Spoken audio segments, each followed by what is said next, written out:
Përshëndetje gjithëve. Fillojmë mbledhjen e Komisionit për Çështjet Ligjore dhe Administratën Publike për ditën e sotme, e hënë 30 mars, ora 11:30. Kuorumi është i pranishëm për të vazhduar me çështjet që kemi në rendite. Sot kemi 2 çështje. Është projekt ligji për disa shtesa dhe ndryshime në ligjin numër 33 datë 31/3/2021 për Gardën e Republikës Shqipërisë i ndryshuar, dhe komisioni ynë në këtë projekt ligj është për dhënie mendimi. Relator do të kemi kolegun Ani Dyrmishi, është nismë e deputetës kolegës tonë Antoneta Dhima, të cilën e kemi prezent sot në mbledhjen e komisionit, dhe nga Ministria e Punëve të Brendshme kemi prezent të zëvendës ministrin e Punëve të Brendshme, po ish kolegi joni, zotin Xhemal Qefalia. Unë do t'ja kaloj fjalën fillimisht nismëtarës zonjës Dhima për të na prezantuar para komisionit se ku konsistojnë këto shtesa dhe ndryshime në ligjin për Gardën e Republikës Shqipërisë. Natyrisht do të marrim dhe mendimin e Ministrisë Punëve të Brendshme si Ministri e Linjës, e më pas do t'ja kalojmë fjalën kolegut ton Ani Dyrmishi për ta relatuar në emër të komisionit. Zonja Dhima, zoti Qefalia, mirë se erdhët Komisionin për Çështjet Ligjore. Fjala është për ju, zonja Dhima. Faleminderit, i nderuar kryetari i komisionit, të nderuar koleg. Projekt ligji për disa shtesa dhe ndryshime në ligjin numër 33, datë 31/3/2021 për Gardën e Republikës së Shqipërisë i ndryshuar është një nismë e imja dhe ka për qëllim përmirësimin e normave ligjore, të cilat nga praktikat e deritanishme kanë gjetur vështirësi në zbatim, kanë patur mangësi harmonizimi apo kanë rënë ndesh me norma të tjera të ligjit, sikurse me frymën e përgjithshme të ligjvënies, duke patur parasysh që nga momenti i hartimit të tij. Po ashtu, një pjesë e konsiderueshme e këtyre ndryshimeve të propozuara janë lënë si rekomandime me afat zbatimit të mjehershëm dhe me një risk të lartë prej grupit të auditimit të Ministrisë së Punëve të Brendshme në muajin dhjetor të vitit 2025. Duhet të theksojmë se Garda e Republikës Shqipërisë është një institucion kyç i sigurisë kombëtare me rol të pazvendësueshëm në garantimin të funksionimit normal të shtetit dhe mbrojtjen e rendit kushtetues. Roli i saj kryesor është sigurimi fizik i personaliteteve më të larta shtetërore, si presidenti, kryeministri, kryetari i kuvendit dhe përfaqësues të tjerë të rëndësishëm, si dhe mbrojtja e objekteve me rëndësi të veçantë shtetërore.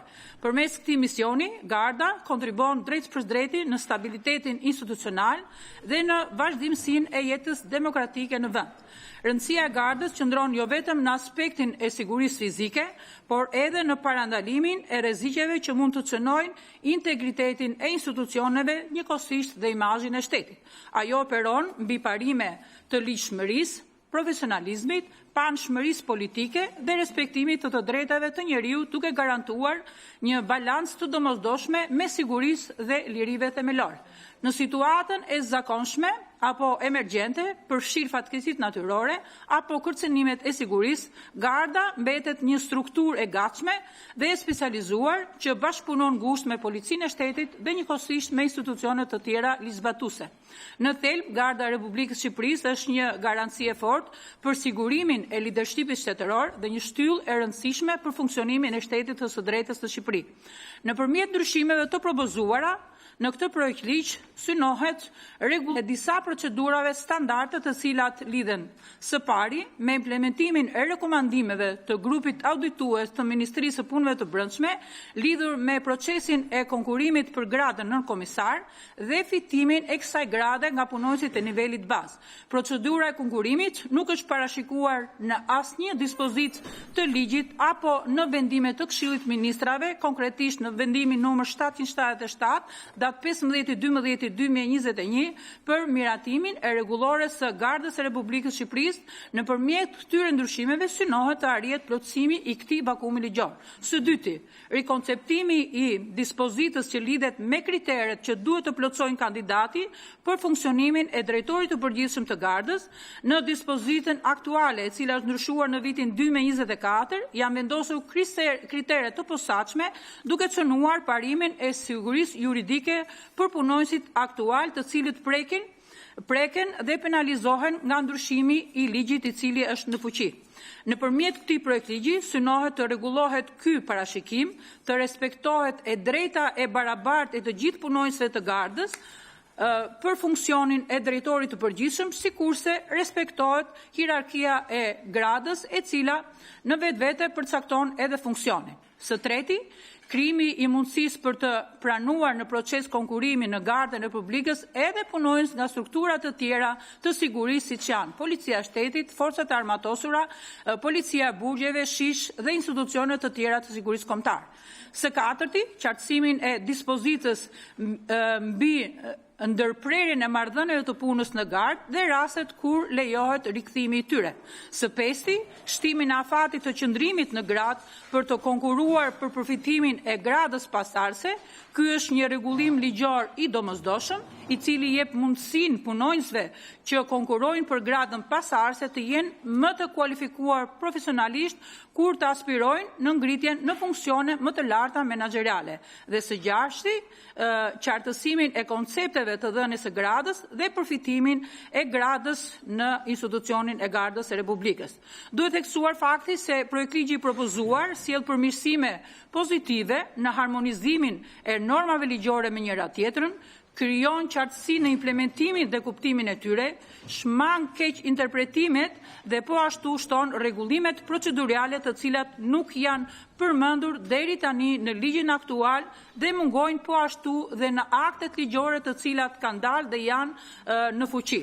Ky projektligj është në përputhje me Kushtetutën, si dhe është në harmoni të plot me legjislacionin në fuqi, garanton zbatimin e tyre duke respektuar të drejtat dhe liritë e njeriut. Në fakt, secili prej kolegëve e ka draftin përpara, e ka edhe ndryshimet. Nëse do të më lejoni, zoti kryetar, mund të kaloj në një përshkrim të shkurtër të neneve dhe të ndryshimeve që unë kam propozuar në këtë projektligj? Apo mund të kalojmë, sepse gjithë kolegët e kanë përpara propozimet për efekt të kohës? Zonja Dhima, prezantimi është në parim. Po. Pastaj, risi që sjell projektligjin nen për nen, kur të kalojmë në shqyrtimin dhe miratimin nen për nen, nëse ka komende apo sugjerime, i kalojmë dhe nen për nen. Unë duhet të theksoj edhe një fakt tjetër prezantimin parim. Institucionet zbatuese të këtij projektligji është Këshilli i Ministrave, Ministria e Punëve të Brendshme dhe njëkohësisht Garda e Republikës.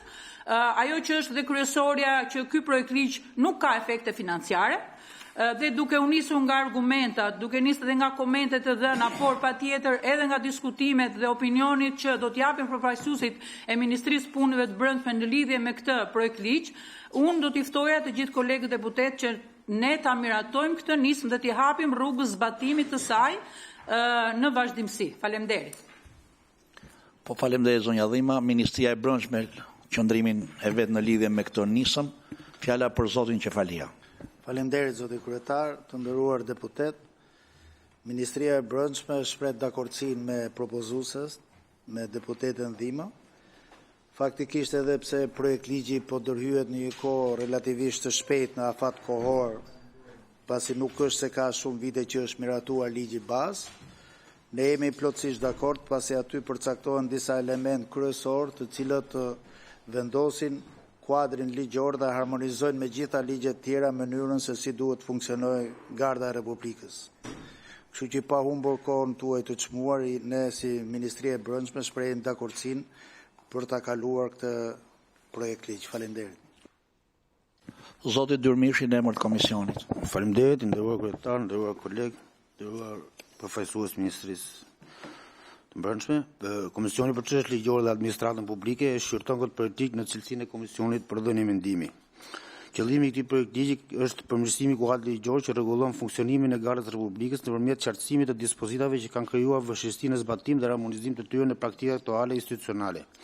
Sipas relacionit shpjegues, ndërhyrjet synojnë gjithashtu adresimin e rekomandimeve të auditimit të Ministrisë së Brendshme të vitit 2025, veçanërisht në lidhje me sistemin e gradave dhe procedurat e konkurrimit për gradën nën komisar. Në këtë kuadër, projektligji synon të rrisë koherencën e normave ligjore, të përmirësojë funksionimin e brendshëm të institucionit dhe të sigurojë një sistem të qartë dhe të parashikueshëm për zhvillimin e karrierës së punonjësve të Gardës. Në lidhje me lishmërinë për ligji vlerësohet si në përputhje me kushtutën dhe legjislacionin në fuqi sjellje, përgjithsisht i harmonizuar me standardet ndërkombëtare, duke mbetur megjithatë e nevojshme që gjatë shqyrtimit të tillë të sigurohet një formëlim sa më i qartë dhe i balancuar i disa dispozitave me ndikim të drejtë në statusin e punonjësve. Përmbajtja e projektligjit parashikon një sër ndryshimesh që prekin organizimin, drejtimin, rekrutimin dhe marrëdhëniet e punës në Gardën e Republikës.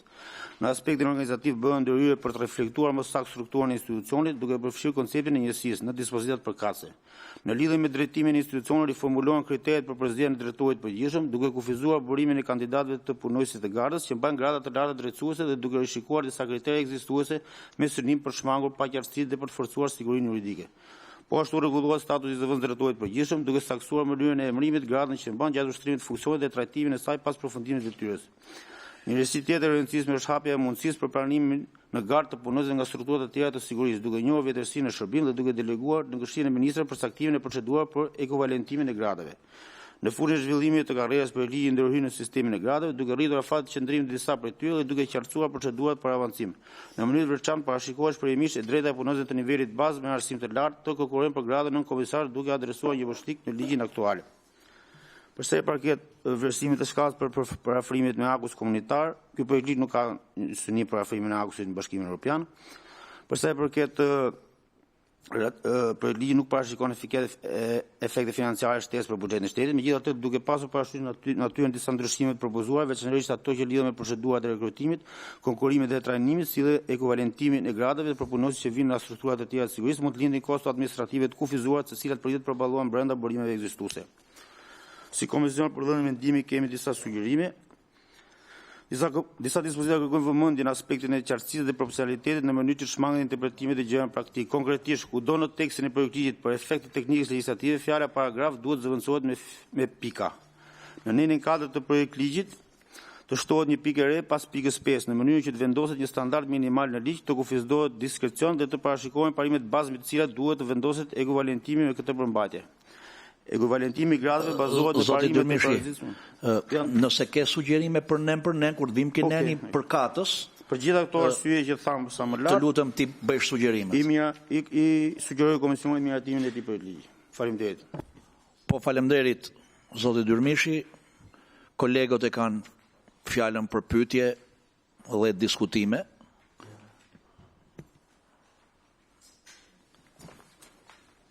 Nëse nuk ka, kalojmë ke shqyrtimi dhe miratimi nen për nen. Po, zoti Strazimiri. Të opozitës. Faleminderit, zoti kryetar. Është e treta herë në 4 vjet që i vjen ligj për Gardën e Republikës. Vetë relacione e shpreh që këto ndryshime të kaq të shpeshta ligjore kanë sjell konflikt zbatimi dhe konflikt logjik nga nenin nen brenda koncepteve të njëjtit nen, që do të thotë nuk kanë arritur të bëjnë asnjë përmirësim në strukturën apo në punën dhe në funksionimin e Gardës së Republikës. Edhe në relacionin aktual prap shohni, reflektohet. T'ju them të drejtën, pikërisht ky konflikt logjik nëpërmjet këtij projektligji synohet të rregullohet ky parashikim, të respektohet e drejta e barabartë të gjithë punonjësve të Gardës për funksionin e drejtorit të përgjithshëm, sikurse të respektohet hierarkia e gradëve, e cila në vetë përcakton funksionin. Garda e Republikës është një strukturë piramidale, vertikale, që për vetë natyrën e saj, jo të gjithë punonjësit mund të kenë të drejtat barabarta për të kandiduar për drejtorit të përgjithshëm.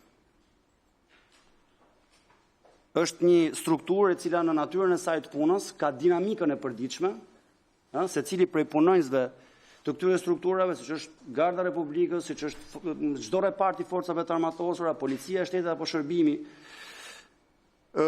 sekret, dinamika e përditshme e tyre tregon se cili është i aftë për të marrë përsipër përgjegjësi, për të kryer detyra, për të drejtuar dhe cili jo, pavarësisht përkrahjes që mund të ketë. Kështu që nga kjo pikpamje të vendosësh rregullat se natyre dhe për më tepër ajo që më shumë më bezdis në këtë farsë që ndodh është në fund fare e emron kryeministri me propozim të ministrit, siç ka qenë gjithmonë, mirë po na bëhet edhe një konkurs.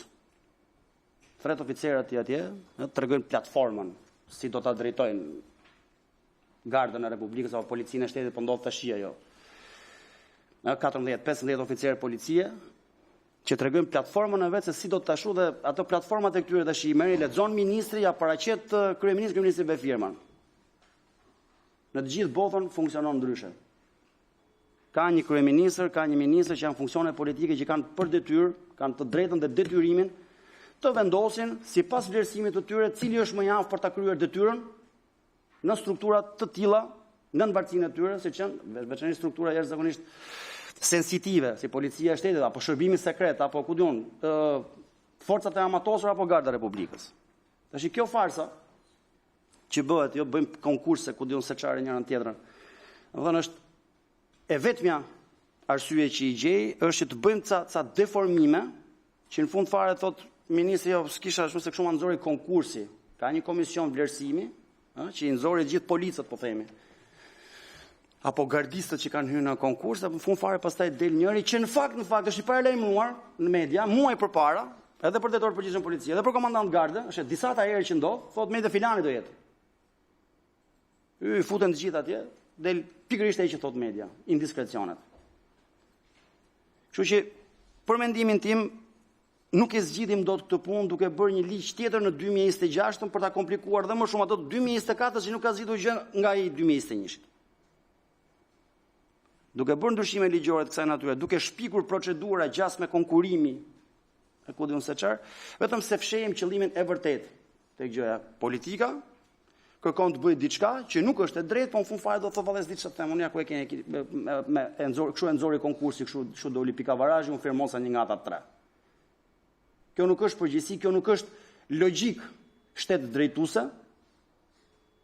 Dhe për më tepër, edhe ajo që është me të vërtet shumë jo serioze. Garda e Republikës është një nga ato institucione që është në themel të shtetit. Që në 1912-1913. Dakor? Ka qenë një nga ato institucione që sado vështirë ka qenë shteti, Garda e Republikës drejtë e mori atë në një farë mënyrë e ka marrë, nuk ka degeneruar për fare. Tash e merr dhe nga një strukturë që ka një historik të vetin.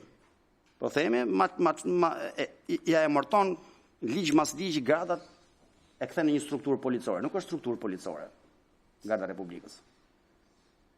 Ashtu sikurse ke shtete shumë të respektuara të Bashkimit Evropian, po ju them Austria, po ju them Greqia, që drejtorin e përgjithshëm të policisë, në drejtorin e përgjithshëm të policisë, domethënë një nivel drejtuesish e sipër, drejtuesish të lartë, pikërisht për shkak të traditës që kanë, dhe janë krenar për traditën që kanë, i kanë siç kanë qenë në kohën kur janë themelu. Me gradat ushtarake, vazhdojnë nën inspektor, inspektor, komisar, vjen puna nga një gradë e sipër është kolonel, general etj. Pse? Edhe uniforma është e tillë siç ka qenë kohën e Kaiserit.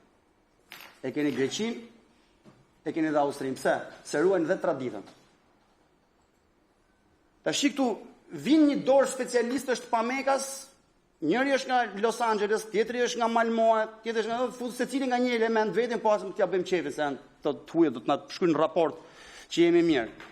Dhe denatyrohet ligji, denatyrohet struktura, denatyrohet tradita që kemi, aq më tepër kur është traditë që s'kemi pse të turpërohemi me të, përkundër të ruajmë. Qoftë ndryshimi i fundit ligjor që sillni, se vetëm denatyroni edhe atë çka mund të kishim për ashtu. Kur merr detyrën një kryeminist apo një ministër, merr detyrën për të marrë dhe për të vendosur diçka. Në fund fare të dali për Zot. Thotë po, filan fistekun e kam firmosur kështu në atë moment, më përgjegjësim bashkë me ti. Jo me umçef mas konkurseve. Për këto arsye, vota jonë është kundër. Mos sillni më ligje të tilla, është këshill shumë miqësore, se nuk zgjihet një gjë përkundazi vetëm e komplikoni. Faleminderit. Faleminderit zoti Strazimiri. Ka diskutime tjera? Përpara se ta kalojmë në shqyrtimin dhe miratimin nën për nën, edhe unë jam dakord me zotin Strazimiri. Ka nga herë që du të jemi dakord dhe me opozitën. Se shoh që ndryshimi që propozoni sot na kthen tek varianti 2021-shit. Pa do të thotë, ligji 33 i vitit 2021 tek kriteret e përzgjedhjes së drejtuesit Gardës Republikës ka qenë varianti më i thjeshtë dhe më i saktë që i ka rezistuar kohës. dhe ju vetë relacion, thoni që ndryshimet e vitit 2024 nuk e zgjidhen këto, përfundimisht të gjë. Tani i ktheheni 2021-shit për sistemin e karrierës në Gardën e Republikës Shqipërisë. Edhe unë jam plotësisht dakord. Drejtuesin e Gardës Republikës dhe drejtorin e përgjithshëm të Policisë së Shtetit, ligji duhet përcaktoj kriteret e emërimit dhe është një raport mes ministrit, linjës dhe kryeministrit. Mund zhvillohen konkurse për marrjen e gradave e gjithave kështu me radhë, por kur vihet te gradat e larta, sigurisht jo gjithë kanë të drejtën me kushtetut dhe ligj të konkurrojnë, se e drejta e konkurimit është e drejtë e gjithë secilit, por vazoja vjen dhe ngushtohet në fund, sepse për të qenë drejtuesi i Gardës Republikës apo drejtori i përgjithshëm i Policisë së Shtetit duhet kesh një hierarki grade.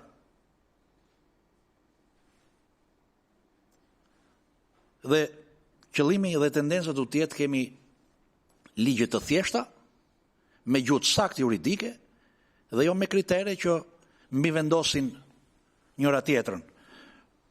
Edhe në këtë ligjin që ka sjell ndryshimet dhe shtesa që ka sjell kolegja Dhima, kur të kalojmë në emërnen, sigurisht që ka nevojë edhe për disa ndryshime të karakterit teknikës legjislative, por edhe disa ndryshime, edhe disa formulime që, le të themi, kanë nevojë të thjeshtohen në gjuhë. Se shoh këtu, thuhet të mos jetë larguar nga puna, se do vim të neni, për shkaqe disiplinore dhe të mos ketë masa disiplinore brenda 3 viteve të fundit. Po pse du ta kemi kështu? E ka shumë sakt varianti, të mos ketë masë disiplinore në fuqi në momentin që kandidon. Nëse në momentin që kandidon nuk ke masë disiplinore në fuqi, pse du të komplikohet 3 vitët e fundit, 5 vitët e fundit? Ore, në momentin që unë plotësoj kushtet dhe kriteret për ty në një garë, dhe ti ke vendosur të mos ketë masë disiplinore në fuqi, mjafton që unë në momentin e kandidimit për këtë funksion s'kam masë disiplinore në fuqi. Po ja pas kam pasur 3 vitët e fundit. E çfarë pastaj? Ama në momentin që jam, masa është parashkruar, s'kam. Gjithsesi, unë po e sjell për diskutim, por propozuesit dhe Ministria e Brendshme e dinë më mirë sepse kanë ardhur në këtë variant. Por e thash këtë sepse prirja dhe tendenca do të jetë për ndryshime që thjeshtojnë zgjidhjen e problemit dhe kanë një gjuhë thjesht juridike. Edhe unë dua t'ju falenderoj për nismën, zonja Dhima. Edhe ju si nismëtare, por dhe Ministrinë e Brendshme. Dhe këtu pastaj ndahemi sepse me opozitën ligjet nuk janë statike. Një variant i vitit 2024 erdhi u miratua për t'i dhënë zgjidhje këtij problemi, por të reflektosh kur problemi nuk ka gjetur zgjidhje, unë këto e konsideroj procedurë normale parlamentare, se për këtë është kuvendi. E po të ishin ligjet që i miratonim një herë pastaj, edhe s'do ishte më nevoja nëse nuk do kishim mundësim për t'i ndryshuar apo për t'i shfuqizuar, nuk do kishte kuptim edhe ekzistenca e kuvendit. Kështu që në këtë kuptim, unë dua t'ju falenderoj për nismën dhe të kalojmë pa humbur kohë në shqyrtimin dhe miratimin nen për nen. Do të aftoja relatorin, por dhe nismëtarët dhe Ministrinë e Brendshme, që aty ku ka ndërhyrje për sugjerime apo për komente të ndërhyjmë. Por fillimisht e kalojmë votimin parim. Kush është dakord në parim? Pro, 1 kundër, miratohet në parim projekt ligji për disa shtesa dhe ndryshime në ligjin numër 33, datë 31/3/2021 për Gardën e Republikës së Shqipërisë të ndryshuar. Kalojmë në shqyrtimin dhe miratimin nen për nen. Neni 1, pro, kundër 1, abstenim s'ka, miratohet. Neni 2, pro, kundër s'ka, abstenim s'ka, miratohet. Neni 3, pro, kundër s'ka, abstenim s'ka, miratohet. Neni 4, pro, po, ka sugjerim zotit Dyrmishi. Në nenin 4 për ligj shtohet një pikë e re pas pikës 5. Në mënyrë që të vendoset një standard minimal në ligj, kufizohet diskrecion dhe të parashikon parimet bazë me të cilat duhet vendoset ekuivalentimi me këtë përmbajtje. Ekuivalentimi i gradave bazohet në parimet e barazisë funksionale, nivelit përgjegjësisë, vjetërësisë në shërbim dhe kualifikimit profesional. Ekuivalentimi i gradave nuk sjell ulje të gradës, të pakës apo të drejtat fituara sipas legjislacionit në fuqi.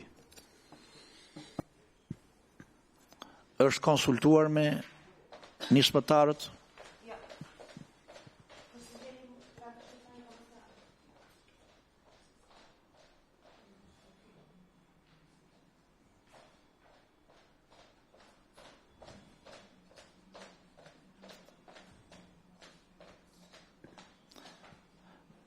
Zonja Dhima, ne do ta kalojmë me sugjerimin për komisionin përgjegjës. Kush është dakord me nenin 4 me sugjerimin për komisionin përgjegjës?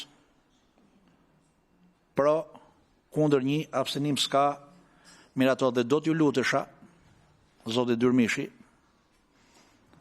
sugjerime mbi tekstin e projekt ligjit të pa dakordsuara me nismëtarin, do t'ju lutem të jemi të kujdesshëm.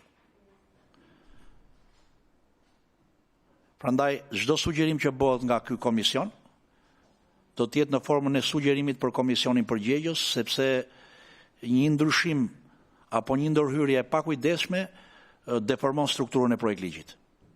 E kam për sugjerimet në vazhdim. Neni 5 pro, kundër 1, asnjë abstenim, miratohet. Neni 6, Kam një sugjerim.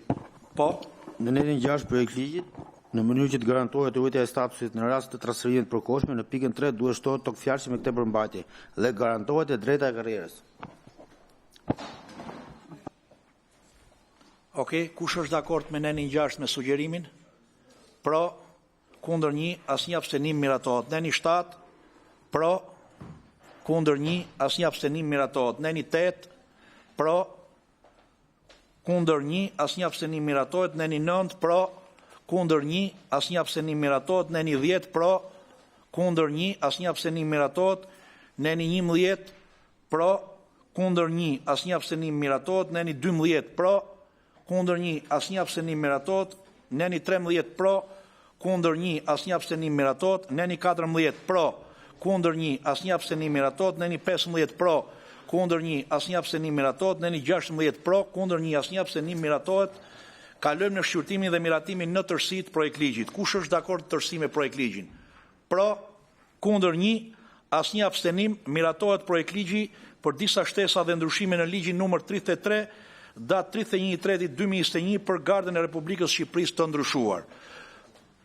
Ftoj relatorin dhe këshilltarën e komisionit që ka punuar me projekt ligjin të bëjnë gati raportin me sugjerimet përkatëse për komisionin përgjegjës e më pas për seancën plenare të Kuvendit Shqipërisë.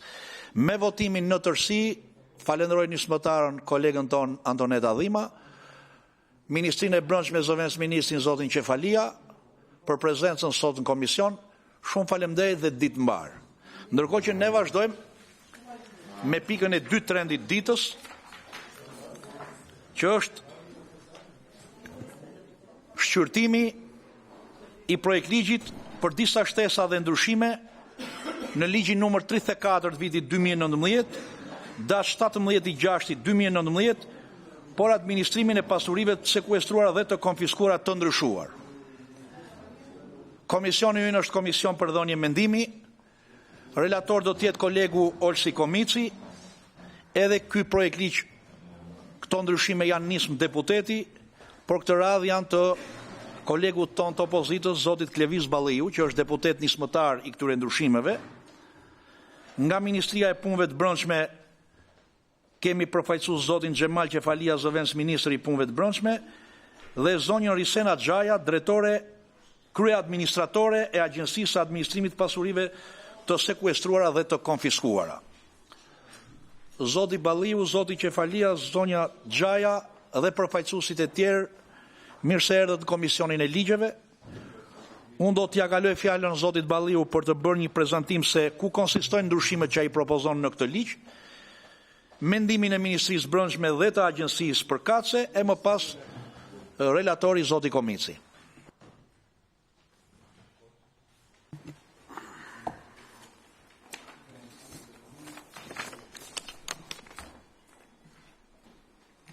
Përshëndetje të nderuar deputet. Shqipëria sot përballet me një fenomen që nuk është më vetëm çështje e rendit publik, por një sfidë serioze për ekonominë dhe strukturën sociale të vendit.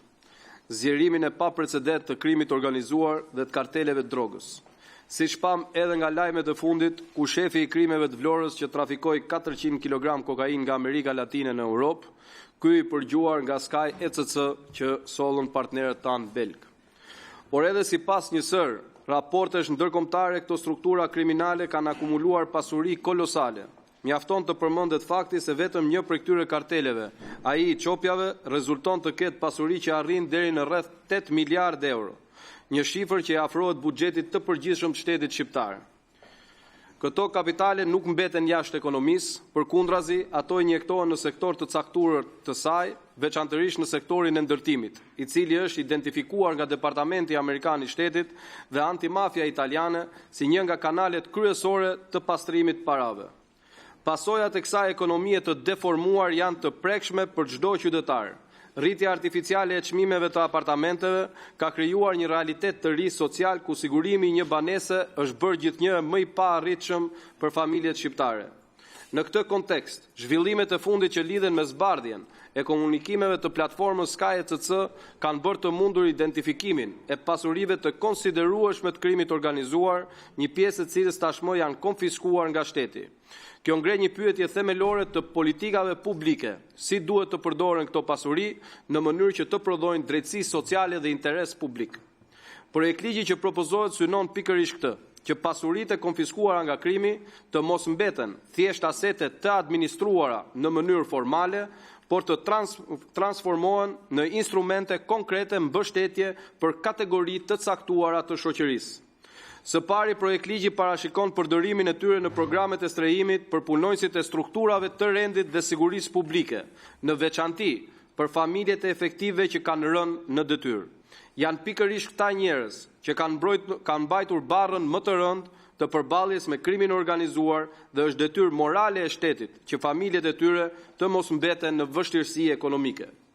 Së dyti, projektligji parashikon që këto pasuri të shërbejnë si instrument kompensimi dhe mbështetje për familjet e qytetarëve të pafajshëm që kanë mbetur viktimë të përplasjeve kriminale, ngjarje tragjike, të cilat fatkeqësisht nuk kanë munguar në vendin tonë. Për shembull, Bashkim Basha dhe flutura Basha në atë që njihet si masakra e Dobraçit. Erion Çela, një kamarier që u vra gjatë një atentati në një lokal. Klodian Riza dhe Arben Hoxha, dy qytetarë të tjerë që mbeten të vrarë në atentatin e Memaliajt, e shumë të tjerë. Gjithashtu, në disa raste janë edhe qytetarë që janë plagosur nga atentate të ndryshme, për shembull në atentatin e Don Boskos kanë mbetur 5 qytetarë të plagosur, ndërta edhe një vajzë 10 vjeçare. Së treti, projektligji adreson edhe një nga sfidat më serioze me të cilat përballet sot Shqipëria, krizën demografike dhe shpopullimin. Statistikat tregojnë se në më shumë se gjysmën e qarqeve të vendit, linçmëria është tashmë negative. Një ndër faktorët kryesor që ndikon në këtë realitet është pamundësia ekonomike e shumë të rinjve për të ndërtuar një jetë të qëndrueshme në vendin e tyre, ku sigurimi i një banese është bërë gjithnjë e më i vështirë si rrjedhojë e rritjes së çmimit të apartamenteve nga pastrimi i parave drogës në këtë sektor. Për këtë arsye, projektligji propozon që një pjesë e pasurive të konfiskuara të vijë në dispozicion edhe të çifteve të reja, si një formë mbështetje konkrete dhe njëkohësisht si një instrument për të frenuar largimin e tyre nga vendi. E kuptoj që mund të ekzistojnë ndasi politike në lidhje me shumë çështje, por besoj se është e vështirë të argumentohet se këto pasuri do të shërbenin më mirë në një skem pasive administrimi se sa në një politik publike që prodhon mbështetje sociale, drejtësi dhe stabilitet. Në fund të fundit, ky projektligj bazohet mbi një parim shumë të thjeshtë. Pasuritë e krijuara nga krimi duhet t'i kthehen shoqërisë. Ky projektligj nuk është një ligj transpozimi të akujs të Bashkimit Evropian. Ai nuk është pjesë e planit kombëtar për integrimin evropian dhe nuk pretendon të implementojë një direktivë specifike të Bashkimit Evropian. Ai bën diçka shumë më të thjeshtë dhe shumë më të drejtë. Vendos një mekanizëm që pasuritë e konfiskuara nga krimi të kthehen në dobi të shoqërisë për strehimin e punonjësve të rendit, familjeve të viktimave të krimit dhe çifteve të reja. Direktivat europiane mbi konfiskimin e aseteve rregullojnë si konfiskohen dhe menaxhohen asetet, por nuk ndalojnë dhe as kufizojnë mënyrën se si shtetet vendosin t'i përdorin ato në interes publik. Përkundrazi, parimi që qëndron në themel të tyre është pikërisht ky, që pasuria e krimit t'i kthehet shoqërisë. Pra problemi nuk është se projektligji bie ndesh me BE-n. Problemi është se deri sot shteti shqiptar nuk ka bërë pothuajse asgjë që këto pasuri të përdoren për qytetarët. Ky projektligj përpiqet të ndryshojë pikërisht këtë. Dhe së fundmi, tabela e përputhshmërisë që është ngritur si një shqetësim në një komision tjetër, nuk është një çështje dhe nuk është një tabelë që e sjell propozuesi i projektligjit, siç e dini dhe ju fare mirë. Nuk ka asnjë projektligj që vjen qoftë nga opozita apo majoranca që i kërkohet tabela e përputhshmërisë deputetit propozues. Ndaj dhe kjo nuk është një çështje. Gjithashtu, për të tjera pikpyetje nga kolegë të tjerë në lidhje me politizimin e çështjes, dua të rikthej në vëmendje se ky projektligj ka disa masa dhe mekanizma për kontrollin dhe transparencën, të cilat bëhen nga institucione që janë në varësi të majorancës, pra të qeverisë aktuale. Pra nuk bëhet fjalë për interes politik. Shpresoj që emri im në këtë projektligj mos ju ndaloj të mbështesni këtë nismë që mbështet të rinjtë e vendit tonë, që po largohen, si dhe mbështet familjet e heronjve të policisë të rënë në krye të detyrës në përballjen e tyre me bandat e krimit, si dhe familjet e qytetarëve që kanë humbur jetën si rrjedhoje përplasjeve të bandave në vendin tonë. Faleminderit, jam i hapur për pyetjet. Faleminderit zoti Balliu, zoti Qefalia në emër të qeverisë. Faleminderit zoti kryetar, në fakt doja ta falenderoja zotin Balliu për përkujdesin që tregon për punonjësit e policisë dhe besoj që këtë përkujdesje është një gjë e cila duhet të jetë në vëmendje të gjithë deputetëve, pavarësisht ndasive politike. Afrojeni pak mikrofonin zoti Qefalia. Lidhur me propozimin e bërë për projektligjin e paraqitur nga deputeti Balliu, Ministria e Brendshme dëshiron të nxjerrë dhe të arrijë në disa konsiderata për cilën ju si komision e keni të drejtën e vendimarrjes më pas. Në radhë të parë duhet të theksoj të nderuar deputet që ekziston një bazë ligjore e konsoliduar, funksionale, me të cilën janë përcaktuar përfitimet dhe trajtimet që u bën punonjësve të policisë së shtetit dhe sigurisht atyre që u mbasin jetën në krye të detyrës.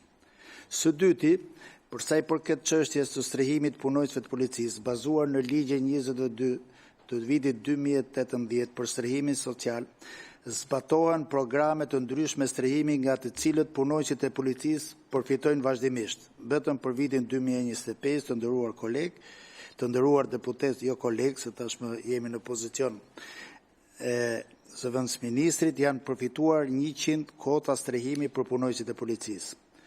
Së treti, në entin kombëtar të banesave, ofrohen kredi të buta dhe kryesisht për punonjësit e policisë së shtetit dhe familjarët e tyre. Dua të sjell në vëmendjen tuaj, të nderuar deputet, që ligji 82 i vitit 2024 për policinë e shtetit në vijim të legjislacionit mëparshëm ka rregulluar këtë fushë dhe parashikon edhe një sër përfitimesh dhe mekanizmash mbështetës për policinë e shtetit. Këto përfitime lidhen me mbulimin e shpenzimeve të ndryshme, përfitimin e qeras banesës, mbështetjen për arsimim, si edhe për çështje tjera të karakterit social.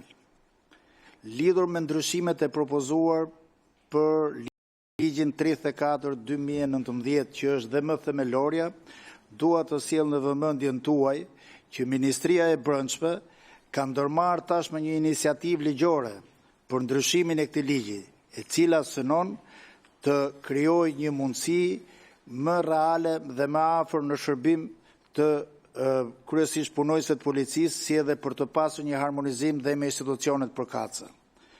Aktualisht jemi duke shqyrtuar dhe vlerësuar sugjerimet dhe komentat të cilët janë paraqitur ky projekt ligji i cili është për konsultim publik. Ndaj e quaj me vend që ne do ta marrim konsiderat edhe propozimin e zotit Balliu, meqense se jemi në fazën që jemi duke hartuar këtë draft dhe shpresoj që në hartimin përfundimtar, ne si përfaqësues dhe si nismëtar të këtij projekt ligji që po hartohet edhe nga ministria jonë, do vim këtu për të diskutuar bashkarisht që të kemi një ndërmarrje dhe një ligj bashkohor që të shërbej edhe policisë së shtetit, por edhe punonjësve që familjarëve të punonjësve që bien në krye të detyrës. Kështu që momentalisht nuk jemi dakord që të ndërhyjmë pa ndërprerje në ndryshime ligjore kur jemi në kuadrin e përpunimit të plot të këtij projekt ligji. Faleminderit. Faleminderit zoti Qefalia. Relatori zoti Komici e ka fjalën e pastaj pyetje dhe diskutime nga kolegë. Faleminderit, nderuar kryetar, nderuar koleg. Atëherë, projekt ligji për disa shtesa dhe ndryshime në ligjin nr. 34/2019, datë 17/6/2019, për administrimin e pasurive të sekuestruara dhe të konfiskuara, të ndryshuar. Propozim ky i deputetit zotit Levis Balliu vjen paraqitet në Komisionin për Çështje Ligjore dhe Administratën Publike, ku ky komision është në cilësinë e komisionit për dhënie mendimi në përputhje me rregullat dhe procedurat e parashikuara në 32-36 të rregullores së Kuvendit. Afrojeni pak mikrofonin, Olsi. Ky projekt ligj, sipas akteve shoqëruese, ka për qëllim të krijojë një mekanizëm të drejtë, transparent dhe të dobishëm për përdorimin e aseteve të konfiskuara, ku argumentohet se pasuritë e krimit duhet të kthehen në shërbim të shoqërisë dhe jo të mbeten të pashfrytëzuara. Po ashtu të adresoj një problem social të mpret që ka të bëjë me mungesën e strehimit për dy kategori, punonësit e strukturave të rendit dhe të sigurisë publike, përfshirë familjet e punonësve të rënë në detyrë, si dhe çiftet e reja që përballen me vështirësinë sigurimin e banesës. Të vendos një rend përparësie të detyrueshëm për përdorimin e fondeve, ku fillimisht duhet të kompensohen viktimat e krimit, pastaj të financohen programet e strehimit për punonësit e rendit dhe të sigurisë dhe në fund programet e strehimit për çiftet e reja. Po ashtu të forcojë transparencën dhe llogaridhënien duke detyruar Agjencinë për Administrimin e Pasurive të sekuestruara dhe të konfiskuara të mbajë një kontabilitet të veçantë, të hartojë raporte vjetore publike dhe të jetë subjekt i auditimit brendshëm dhe atij të jashtëm. Po ashtu të përshtas procedurat e tjetërsimit të aseteve që nuk përshtaten për strehim, si për shembull automjete, toka bujqësore apo pajisje industriale e tjerë, duke i konvertuar ato në të ardhura monetare përmes ankandeve publike.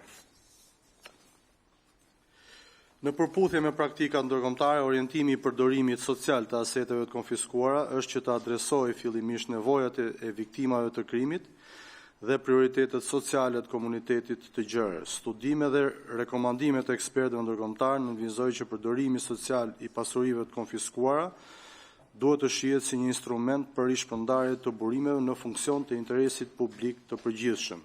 Trajtime të tilla që rezervojnë fondet për një grup të kufizuar përfituesish mund të kërkojnë një vlerësim të kujdesshëm në aspektin e parimit të barazisë, me synimin që të sigurohet që përdorimi i pasurive të konfiskuara të jetë në përputhje me parimet kushtetuese dhe praktikat më të mira ndërkombëtare për rishfrytëzim social.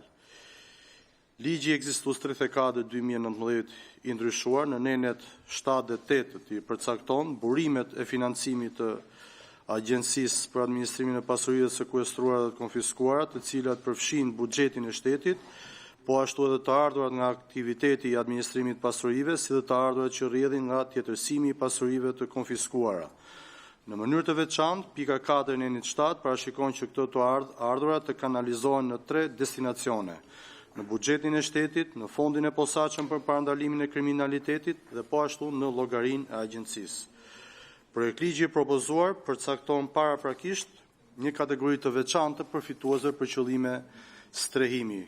Një ndryshim i tillë mund të krijojë nevojën për një vlerësim më të hollësishëm të harmonizimit institucional dhe ligjor, duke përfshirë shqyrtimin e ndikimit të tij mbi shpërndarjen e të ardhurave nga APSK-ja. Raporti vjetor i kësaj strukture për vitin 2024 nënvizon po ashtu se përfitimet nga asetet e sekuestruara duhet të sjellin zhvillim ekonomik dhe të drejtë për grupet vulnerabël dhe viktimat e trafikut e të qenieve njerëzore. Agjencia ka si objektiv rritjen e të ardhurave dhe krijimin e një sistemi të qëndrueshëm për menaxhimin e burimeve. Krijimi i një llogarie të veçantë për disa kategori mund të zvogloj burimet për projekte të tjera sociale duke hequr hapësirën e bashkëpunimit me komunitetin. Po ashtu tashmë, sikurse edhe u theksua, ka një bazë ligjore të konsoliduar, konkretisht ligji 22/2018 për strehimin social i ndryshuar, i cili parashikon që programet e strehimit kanë për qëllim mbështetjen e familjeve dhe të individëve në nevojë, duke përcaktuar kriteret të qarta përfshirë përqindjen e të ardhurave dhe statusin, përkatësinë si viktimën e dhunës dhe të tjera. Gjithashtu, parashikohet se përfitojnë kredi të barabartë me interes të barabartë 0% të subvencionuar nga buxheti i shtetit nëpërmjet entit kombëtar të banesave, edhe familjet e punonësve të shtetit të rënë në detyrë. Po ashtu ligji 82/2024 për policinë e shtetit rregullon ndër të tjera dhe mbështetjen financiare dhe sociale për punojësit e policisë dhe familjet e tyre, përfshirë banesfalas për bashkëshortin apo bashkëshorten dhe fëmijët kur janë të pastre. Gjithashtu dhe kredit të lehtësuar për strehim, sipas rregullave dhe kushteve të përcaktuar në legjislacionin në fuqi, që rregullon kredit e lehtësuara për blerjen e banesës për të punësuarit në administratën publike. Për rrjedhoj krijimi një fondi të veçantë nga të ardhurat e aseteve të konfiskuara mund të sjell një mbivendosje të mbështetjes ekzistuese dhe kërkon një vlerësim më të kujdesshëm. Sipas relacionit shoqërues, projektligji referohet drejt për drejt direktivës 2014-42 të Bashkimit Evropian, duke synuar një nivel të lartë përfaqësimi me të. Direktiva e mësipër me përngrirjen dhe konfiskimin e aseteve kriminale në nenin 10 paragrafi 3 parashikon që shtetet anëtare të marrin në konsiderat masa që mundsojnë përdorimin e pasurive të konfiskuara për interes publik ose për qëllime sociale. Kjo dispozit ka karakter orientues dhe nuk përcakton kategori të posaçme përfituesish, duke u lënë shteteve anëtare hapësirë diskrecioni për të përcaktuar mënyrat e rishfrytëzimit në funksion të interesit të përgjithshëm. Në të njëjtën linjë, parimet e Këshillit të Evropës për menaxhimin e aseteve inkurajojnë përdorimin social të pasurive të konfiskuara, përfshirë shndërrimin e tyre në qendra komunitare ose përdorimin e të ardhurave për programe sociale. Në lidhje me shpenzimet buxhetore, të ardhurat e shpenzimet buxhetore, për sa i përket këtij propozimi, referuar relacionit shoqërues, projektligji parashikon që nga shitja e aseteve të konfiskuara mund të gjenerohen të ardhura në vlerën 3.5 deri në 5 milion euro, nga të cilat rreth 1/5 700.000 deri 1 milion euro do të dedikojë për një llogari të posaçme për strehim. Sipas të dhënave të raportit vjetor të APSK-s, të ardhurat nga administrimi i aseteve të sekuestruara dhe konfiskuara janë orientuar aktualisht drejt mbështetjes së grupeve vulnerabël dhe viktimave, si dhe drejt nxitjes të zhvillimit ekonomik. Në këtë kontekst, dedikimi 20% të ardhurave për një llogari të posaçme mund të ketë ndikim në disponueshmërinë e fondeve për programet ekzistuese sociale, përfshirë dhe mbështetjen për viktimat e trafikimit apo të dhunës, qendrat komunitare dhe ndërmarrjet sociale në pronësi të pushtetit vendor. Projektligji është paraqitur sipas parashikimeve ligjore të kushtetuese të Republikës së Shqipërisë, parimi i rikthimit të pasurive të përfituara nga veprimtaria kriminale në dobi të shoqërisë është në përputhje po ashtu me objektivat e zhvillimit të qëndrueshëm dhe me orientime ndërkombëtare mbi rishfrytëzimin social të aseteve të konfiskuara. Megjithatë, vlerësimi i projektligjit evidenton disa çështje që kërkojnë një rishikim të mëtejshëm dhe më të thelluar. Parimi i barazisë dhe objektivi social, qasja e propozuar përqendrohet në një kategori profesionale dhe një grup të caktuar shoqëror, pa u shoqëruar me një analizë të qartë ligjore apo socioekonomike. Standardet ndërkombëtare mbi përdorimin social të aseteve theksojnë orientimin e tyre drejt viktimave të krimit dhe të komuniteteve në një kuptim më të gjerë, harmonizimi institucional dhe ligjor, ndryshimet e propozuara ndikojnë në skemën ekzistuese të shpërndarjes së të ardhurave, duke ngritur nevojën për një vlerësim më të thelluar të përputhshmërisë me legjislacionin në fuqi, përfshirë ligjin për strehimin social dhe rolin e AAPSK-s. Po ashtu, vlerësimi financiar për ligji nuk shoqërohet me një analizë të plotë të ndikimit buxhetor dhe nuk vlerëson në mënyrë të mjaftueshme efektet e mundshme në financimin e programe ekzistuese sociale. Po ashtu, edhe nga Këshilli i Ministrave ka ardhur mendimi i cili kërkon rrëzimin e kësaj nisme, në përfundim mendoj që kjo nismë ka nevojë për një rishqyrtim akoma më detajuar dhe më të thelluar, sikurse u theksua edhe nga zëvendës ministri i brendshëm. Në këtë kuadër propozoj rrëzimin para nismës. Faleminderit. Po faleminderit zoti Komici. Tani mbledhja është e hapur për pyetje dhe diskutime. Na mbriti edhe deputeti Plushi për na respektuar në këtë mbledhje. Kush e do fjalën për pyetje dhe diskutime? E ka kërkuar zoti Koreshi. Dhe mbas zotit Koreshi, nëse s'ka nga ky krau jon këti, zoti Strazimiri dhe pastaj. Fjala për ju, zoti Koreshi. Shumë faleminderit, i nderuar kryetar. O më tepër kam në formë diskutimi se dëgjova me vëmendje, mos dëshirën, s'kisha në dyshim të kjo, po mos dëshirën tuaj për mos miratur asnjë ligj apo projekt ligj propozuar nga opozita. Para një shqyqy në dhatë në mundësi të shikojmë në antar të opozitës që propozon, se harrojmë edhe t'i shohim propozimet tona, megjithatë unë gjova dhe nga pala juaj në mbrojtje që ishte një e konsoliduar dhe funksionale, përdori termin ish kolegu im në këtë komision, po mund të them që konsoliduar dhe funksionale është mënyra se si ata kriminalet që i bjen me nder gjoja janë marrë pronat, po i marrin prapë me 400.000 lekë qera në muaj nga shteti. Janë po të njëjtët individ, thjesht atë pronën që gjoja ka sekuestruar shteti, po paguani qera 400.000 lekë. Tani, qoftë se ka në një në të sallë, që deputet, këshilltar, nuk e dim edhe më rrike me kote. Të paktën këto të lejojmë ama nërë vetës, paktën pas stallim e vetën. Nuk ka pronë sekuestruar krimit që nuk e kanë marrë pota. Dash me resorte, dash me dyqane, dash me shtëpi dhe me çfarë doni ju, apo me garazhe. I kanë pot njëtë persona. Thjesht, ajo që propozon Klevizi sot, është realisht me vend funksionën. Nuk ka, të mëndën, që ka bërë këtë ligjë? Asi gjë, fare. Asi gjë ligjë, se funksionan fare.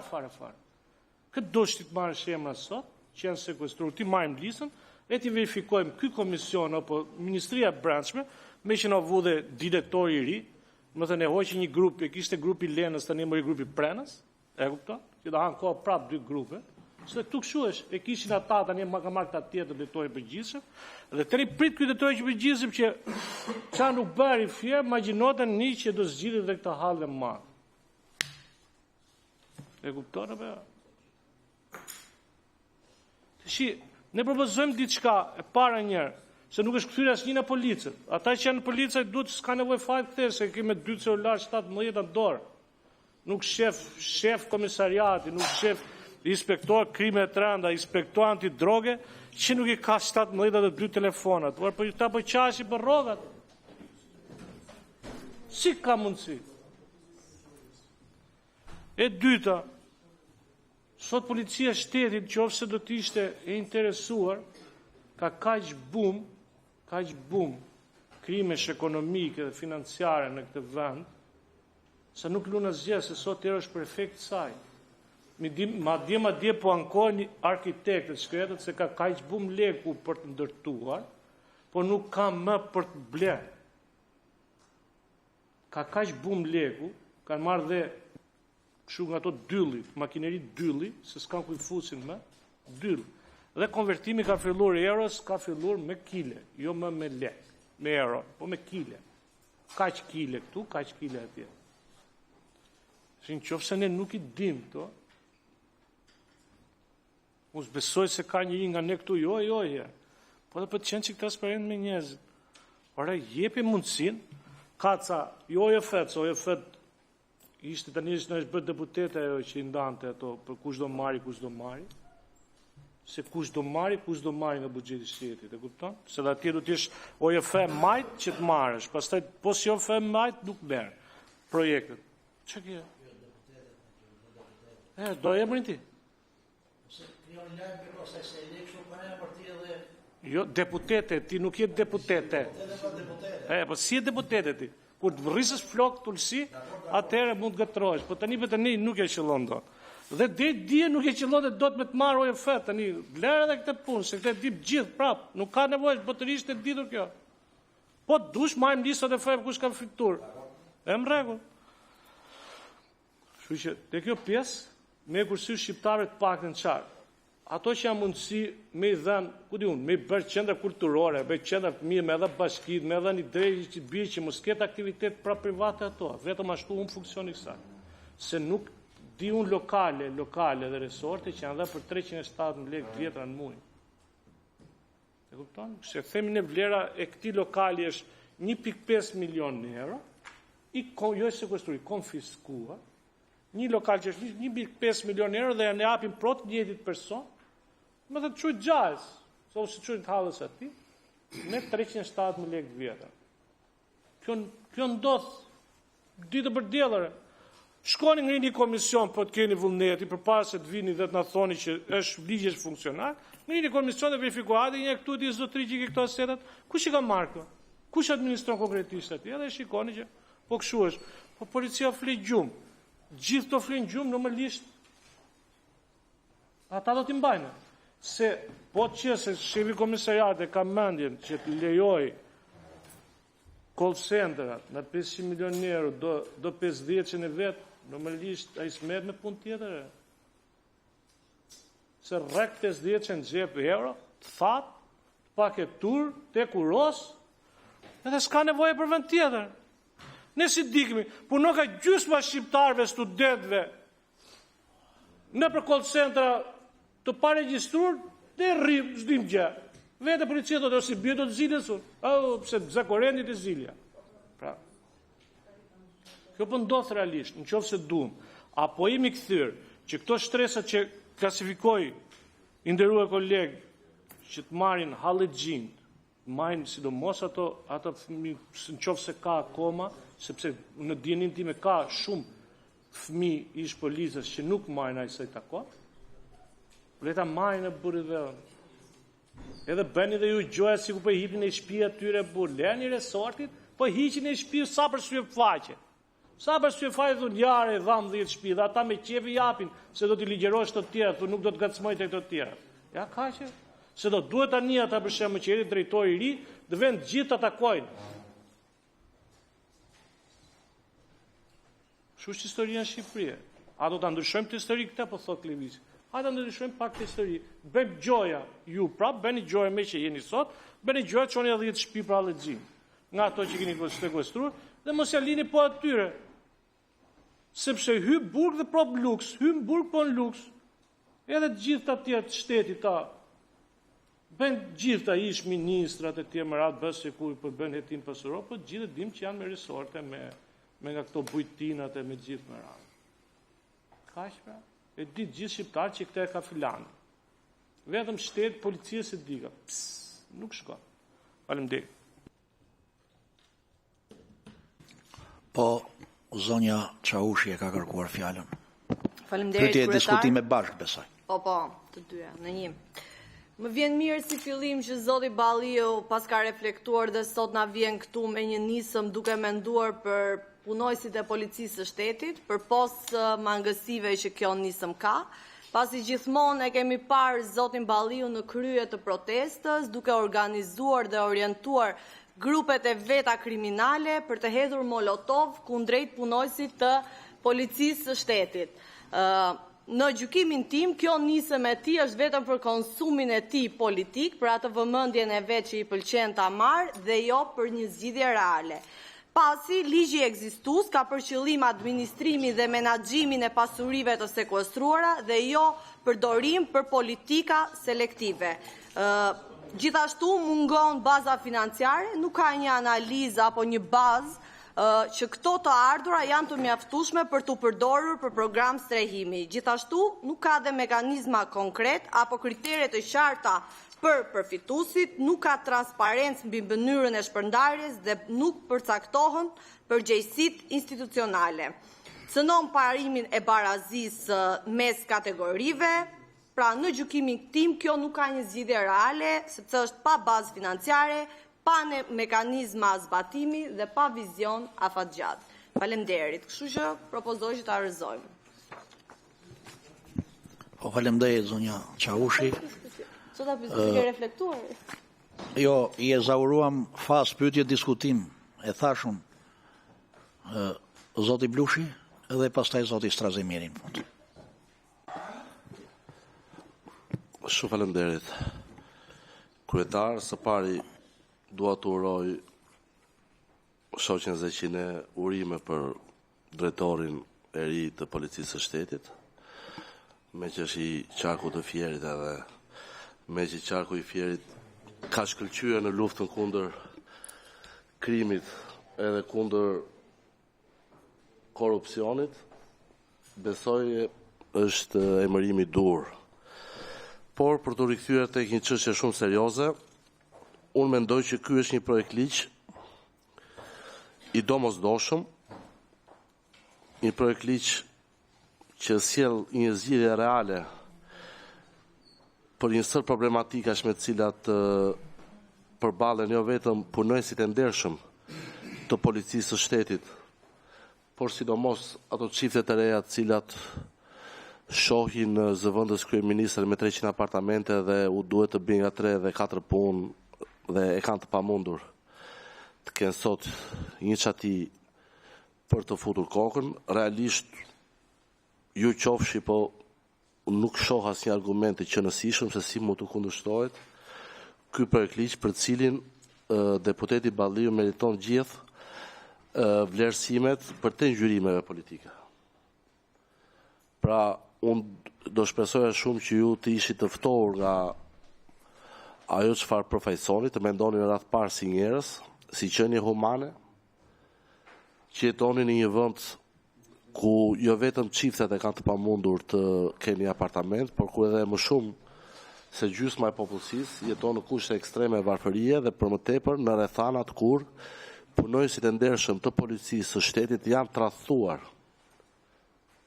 nga kjo qeveri dhe mbi të gjitha janë të diskriminuar në raport me kolegët e tyre të vendeve të rajonit.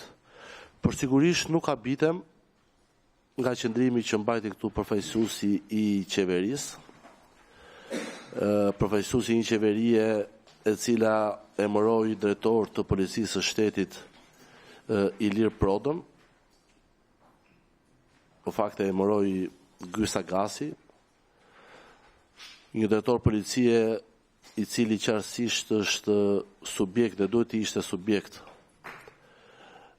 i SPAK-ut, por që në kushtet kur këtë prokurori e kontrollon Edi Rama, kjo gjë nuk ka ndodhur.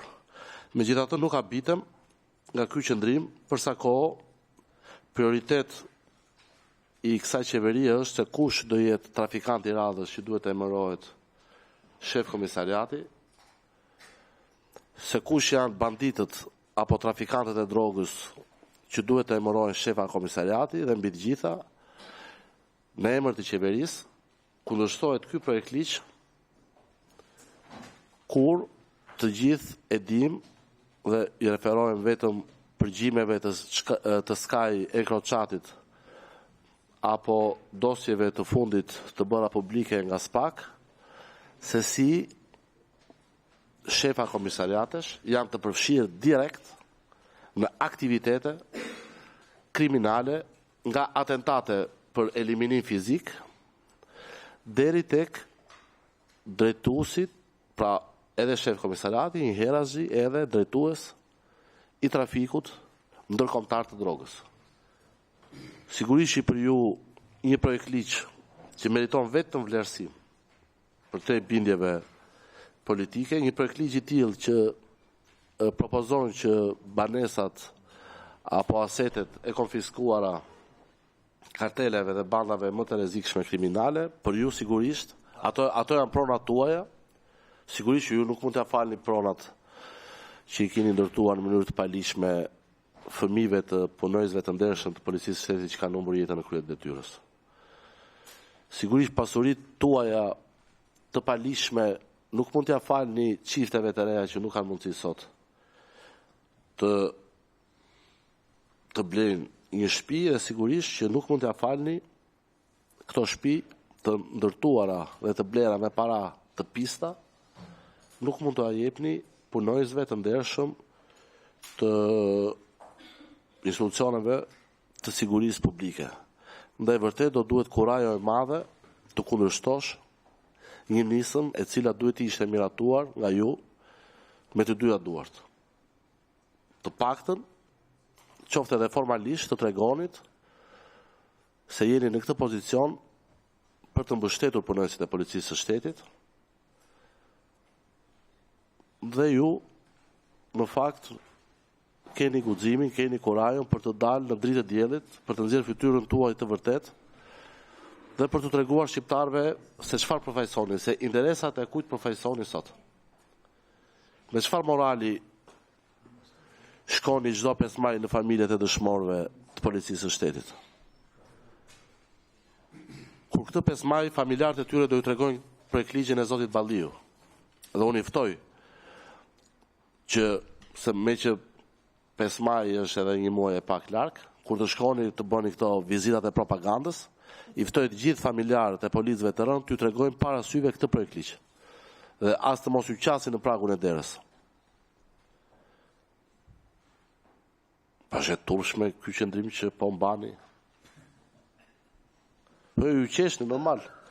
Ju qeshni sepse për ju ju qeshni sepse për ju këto projektligje apo këto qëndrime ju duken si në një planet tjetër, sa thoni si ka mundësi paska në këtë kuvend edhe deputet që flasin për familjet apo për fëmijët e policëve të rënë në krye të detyrës.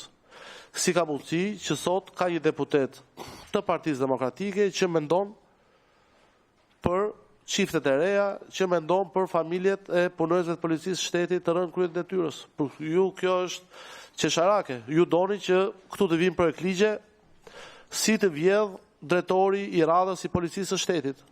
Doni projektligje si të legalizojmë trafikun ndërkombëtar të drogës nga shefat e komisariateve. Ju doni projektligje për të legalizuar që një shef komisariati ka të drejtë të rrëmbej biznesmen të dëshëm, siç vërtetoi afera Akshit, të organizoj atentate, ju këto i doni të ligjëruara, dhe prandaj qeshni dhe habiteni që si ka mundësi, është shmendur Klevisi që sjell të tilla projektligje. Ndaj do i ftoja të i ktheheni racionalitetit, të i ktheheni logjikës, të i ktheheni arsyes dhe të miratoni, të sillni të keni guximin. Të miratoni një projektligj, interesat e kujt cënon ky projektligj? Vetëm interesat kriminale. Pra cënon pronat e atyre të cilët e tha me të drejtë kolegu Koreshi, ju bëni sikur i sekuestroni dhe janë po këta cilët i përfitojnë prap. I kemi parë trafikantët e drogës, keni sekuestruar OFL-ja, OFG-ja, se u keni vënë lloj epitetesh edhe etiketimesh, edhe gjithë ato asete të gjoja të sekuestruara për cilat nuk ka asnjë transparencë, se ku ka përfunduar, sepse të gjithë shqiptarët e dinë se kush i menaxhon prap ato resorte, ato hotele me 5 me 7 yje që bëni sikur i sekuestroni ditën edhe u aktheni banditëve natën. Ktheuni arsyes, ktheuni racionalitetit, filloni të mendoni të keni një grimc ndjeshmërie ndaj shumicës dërmuese të shqiptarëve, që është e revoltuar me arogancën tua që nuk e fshehni, po e shfaqni, edhe kur vjen fjala për të diskutuar projektligje të kësaj natyre që e theksoj duhen miratuar me të dyja duar, nuk ka nevojë të mendohesh gjatë.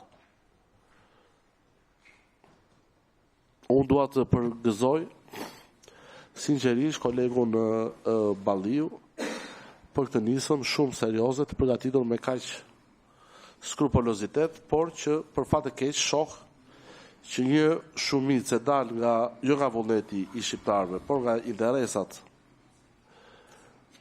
e bandave kriminale, nuk habitem me qëndrimin tuaj dhe bëni mirë që mbani të tilla qëndrime që të gjithë shqiptarët ju shohin se sa i respektoni ju edhe dëshmorët e ADEU. Ju nuk keni ndjeshmëri as për gjakun e derdhur për flamurin kombëtar. Ju nuk keni respekt as për jetët e humbura të gjithë atyre policëve. Të lutem tani se është turpi juaj. Të lutem, dakor. Turpi i zëvendës ministrit që të vjen këtu e broçkullit. Zoti Blushi. Po broçkulli. Si mund të mos kesh ti respekt për gjakun e derdhur? Është minimumi. Unë jam deputet i Kuvendit të Shqipërisë dhe përfaqësoj. Zoti Blushi. Jeni pa mikrofon. Për gjakun e të lutem. Më fal. Nuk ke se ke të drejtën e fjalës. Tani unë lutem. Më fal, tani përmbyllë diskutimin edhe të kalojmë. Unë nuk mund të pres leksione nga ish antarët e Vetingut që i keni sjell këtu, me që s'kan asnjë merit. në jetën publike, Zoti Blushi, përveç se i ka shërbyer si veglaqore Zoti e Blushi. Tiranës. Por Mbylleni fjalën.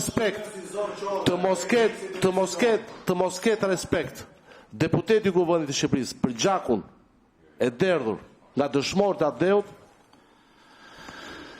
çfarë t'ju them tjetër tani? Zoti Blushi. Ju jeni kthyer në deputet të Kuvendit të Serbisë, po. Aleksandar Vučići do krenoj me këto qëndrime që mban. Zoti Blushi, t'lutem, Zoti Blushi. Në fakt nuk kam dashur të bëm shumë formalisht me rregulloren e Kuvendit të Shqipërisë, por jam i detyruar të kujtoj nenin 63 dhe 11 të rregullorës. Të lutem, ti vjen nga fusha e publicistikës dhe gazetarisë edhe du të kesh minimumin e edukatës kur komunikon me kolegët. E para njerë, zonja Çaushi është deputete e nderuar e Kuvendit të Shqipërisë, të lutem. Dhe ndryshe nga ti që ke qenë në listën e një partie tjetër dhe që e ke marrë sigurisht e the vetë qyll, ajo është votuar nga qytetarët e Qarkut Firit, e para. Dhe në 11 i kodit etikës e flet shumë qartë minimumi i etikës, ne t'i drejtojmë njëri tjetrit i nderuar dhe jo shoqe, se kur flet për këto gjëra, e para, shu që në basën e 63 të rregullorës Kuvendit, në basën e 63 të rregullorës Kuvendit, jam i detyruar të tërheq vëmendjen. Dhe kjo mas, të lutem, do të mbahet shënim edhe do t'i përcillet kryetarit Kuvendit. E dyta, unë nuk, është e vërtet që ju nuk habiteni për asgjë, dhe skepse habitështi për asgjë, të lutem, në fakt jam mund që habitëm me ty se si nuk u lodhe, që për 90 orë mbledhjet këtij komisioni, thuat njëjtat gjëra, a thu ti është kaseta e magnetofonave të fillim viteve 90, ku ishin ato kasetat 60 minuqe dhe 90 minuqe. Po mirë, po ti dakord se ti jenë rolin tënd, po ne shkusur kemi të dëgjojmë kasetat e tua këtu. Lutem, Zoti Balliu, lutem. Se këtë mbledhje e drejtoj unë këtu. Ti nëse s'të pëlqen drejtimi i mbledhjes, mund të marrësh laptopin edhe të vazhdosh. Unë nuk të marr me zor këtu. Unë të kam ftuar të mbrojsh projekt ligjin që ke sjell këtu, nismën që ke sjell këtu. Dhe këtë komision, po të lutem, prit mbaroj unë. Se mund mos e kisha futur në ditë fare. Dakord? E tha Sajmiri, m'fal, Zoti Goreshi e tha me drejt. Mund mos e kisha fut fare dhe shkonte në legjislaturën e 2029-2031. Dakord? Kështu që këtu politik boni, se ankoheni dhe për fjalën e lirë, edhe për mungesën e fjalës lirë. Në këtë tryezë komisioni çdo deputet është i lirë të flasë, të bëjë dhe politik, por gjithmonë në raport me projekt ligjin që kemi. Për deklarata të tilla mund shkoni atje poshtë. Dakord?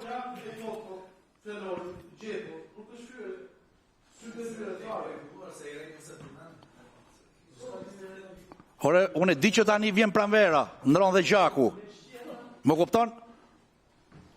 Po ju lutem përmbauni se pranvera ka dhe probleme tjera me ndrimin e gjakut. Edhe luajnë njerëzit. Tani, kush e do,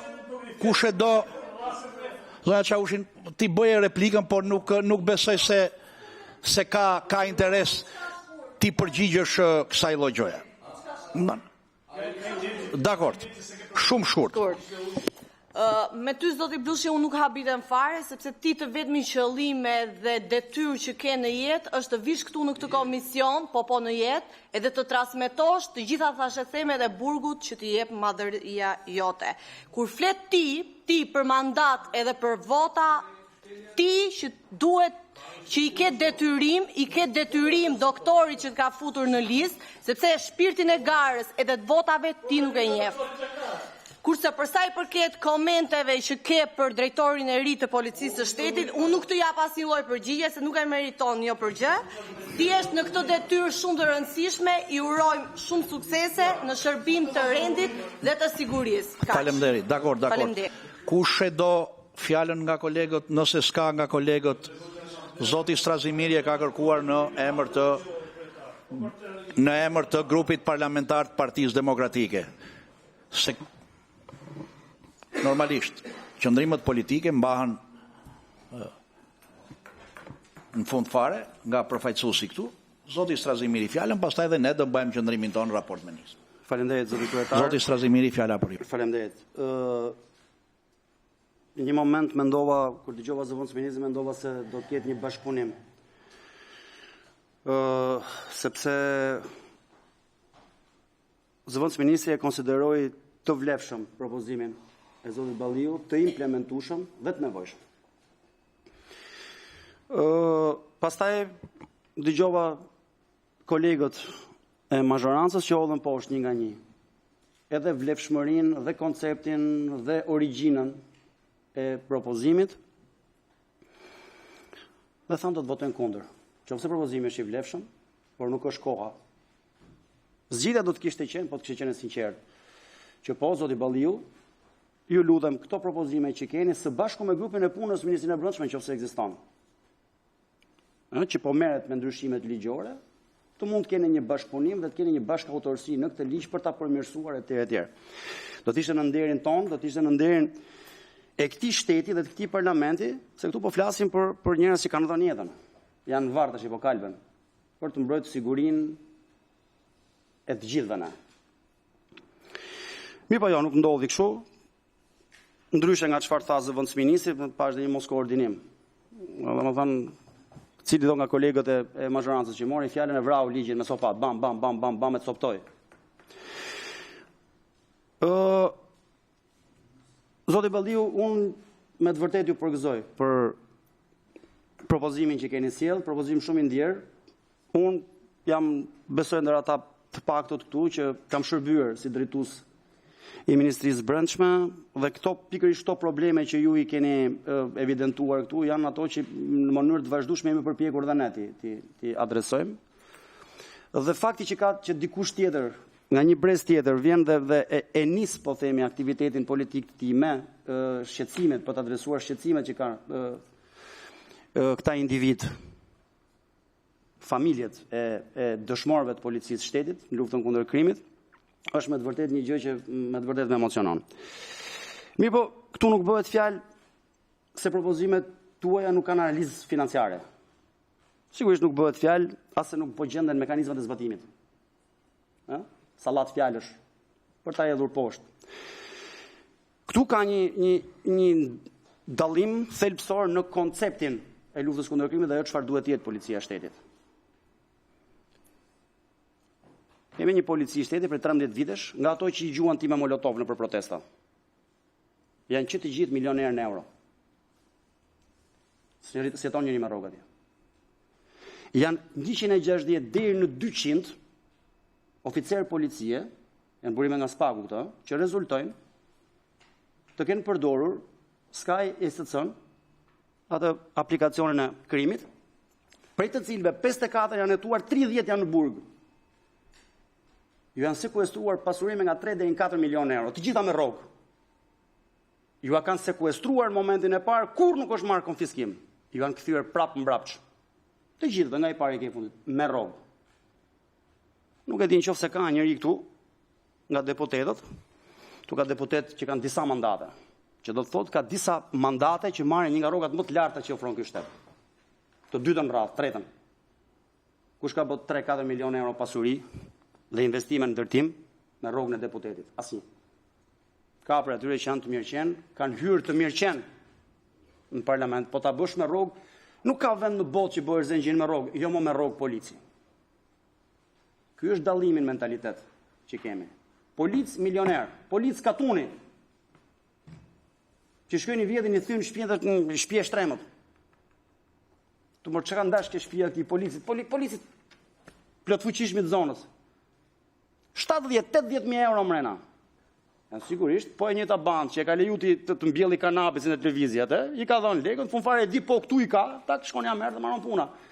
Pa fund, për statistike policisë, vjedhje, banesash, me thyerje, punonjësve të policisë shtetit në pozicionin më modest të mundshëm, policë katuni. Kryesisht malësie.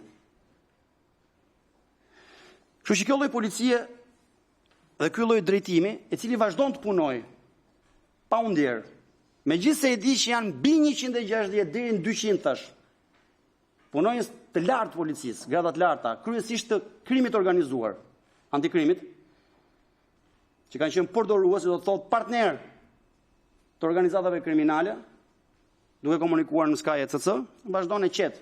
Ju kanë shpërndarë një formular, kanë thonë, duhet të vetë deklaroni e ka përdorur një, gjithë kanë thonë jo. Asnjë se ka përdorur Sky ECC. Rezultojnë gati 200. Ju thash dhe janë që gjithë milionerë.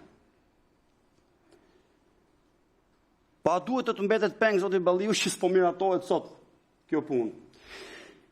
Edhe sikur të kishim marrë vendim sot ne që do të miratohet kjo gjëja, dhe në fund fare do të dilte ligji Balliu. Do të kishe qitë në selamet ti familjet e të rënëve policisë shtetit, jo. Sepse shifrat tregojnë që viti më i mirë që kanë pas këta, është viti 2025 kanë sekuestruar, konfiskuar, sekuestruar pasuri 45.4 milion euro në 8 miliard xhiro në vit. Dakor, 45.4 milion euro. Nga të cilat konfiskim përfundimtar kanë 1.9. Këtu u tha dhe kjo mendimi, dora e ngrohtë e partisë. Ekziston ligji dhe ka një praktik me analizë financiare dhe mekanizëm zbatimi, që pronat e konfiskuara, 20% e tyre, përdoren për familjet e policëve të rënë, për shtresat vulnerabël, te proka dhe për zhvillim ekonomik, për të nxitur zhvillimin ekonomik. 20% që e 1.9 milion eurove është 380.000 euro. Diçka 10 shishe verë të Edi Ramës dhe të Agasit, dakor, me nga 33.000 sa i bjen. Dakor? Kështu që mua më vjen mirë që e keni sjellë të propozim. Mos mendoni se keni dështuar për faktin që është merret një vot kundër për këtë, të lutem, a mund të mbaroj? Sepse keni arritur një fitore vërtet shumë të madhe, për këtë duhet jeni krenar. Keni ekspozuar, jo se kishte nevojë, se nuk ishte ekspozuar, po keni ekspozuar në të gjithë lakuriqësinë e saj, perversitetin që ekziston deri tani dhe propagandën, i cilën vendoset ku, mbi çfarë? Mbi ca njerëz që nuk ekzistojnë më, që kanë dhënë jetën për këtë shtet në luftë kundër krimit për sigurinë tonë. Unë falenderoj edhe një herë dhe sigurisht do doja t'ju thoja që mos u dëshpëroni, megjithëse nuk besoj se keni prit rezultat tjetër përveç këtij që dëgjuat sot. Gjithsesi këto janë të vlefshme, jam i bindur që janë të vlefshme dhe shumë shpejt po ky parlament do t'i miratoj. Pikërisht këto propozime që ju keni sjell në një mazhorancë tjetër, në një qeveri tjetër, ato që realisht do të bëjnë ndarjen e policisë nga krimi. Faleminderit.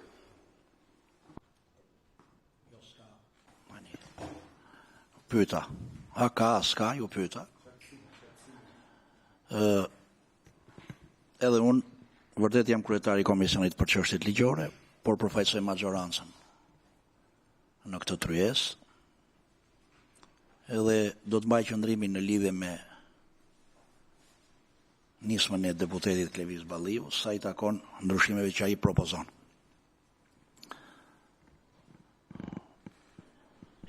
Dakord, zoti Strazimiri është në drejtën e tij që këto politika të implementojë në një qeverisje, siç pretendon ai në një qeverisje tjetër kur të vinë pushtet partia e zotit Strazimiri. Dhe këtu s'ka asnjë gjë të keqe, sepse çdo majorancë qeverisë implementon politikat e saja në çdo fushë, edhe në fushën e strehimit social, sepse kryesisht ndryshimet që propozohen tek ligji nga ana e deputetit Klevis Balliu sigurisht janë një propozim që lidhen me politikën që ka qeveria sa i takon strehimit social të kategorive në nevojë. Aty është thelbi i propozimit.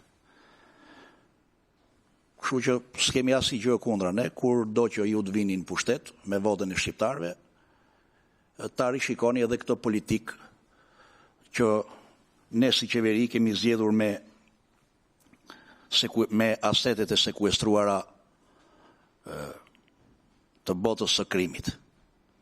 Por ne sot për sot kemi këtë politikë që ndjekim, me këtë lift që kemi në fuqi.